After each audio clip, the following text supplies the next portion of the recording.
করে এটা তারপর যে এটা তো সেটা লাইন সেগমেন্টগুলো ব্যবহার করে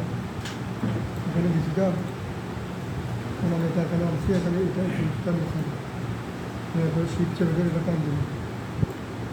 এরপরে দুটো চোখটা ক্লিক দিবেন এখানে দিছি থেকে একটু করে হালকা একটা চেপে করে সরি এখানে কিন্তু দেখেন আমার স্টক কালারটা নাম করা আছে যার ফলে একটা প্রবলেম হয়েছে স্টক কালারটা ব্ল্যাক দিবেন আমার রুটি তুলে ক্লিক দেবেন তখন রাখবেন তারপর চেপে করে ওই টান দেবেন কন্ট্রোল ডি দিবেন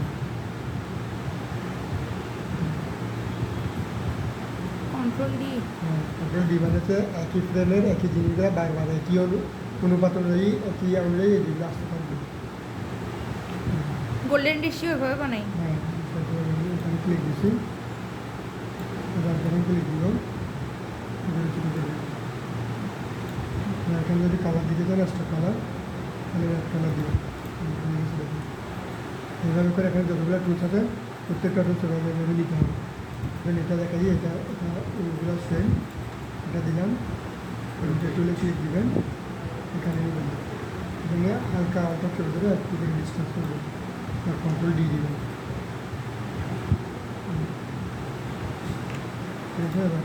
এটা প্রোডাক্ট সিলেক্ট করবেন কন্ট্রোল দিয়ে প্রোডাক্ট সিলেক্ট করে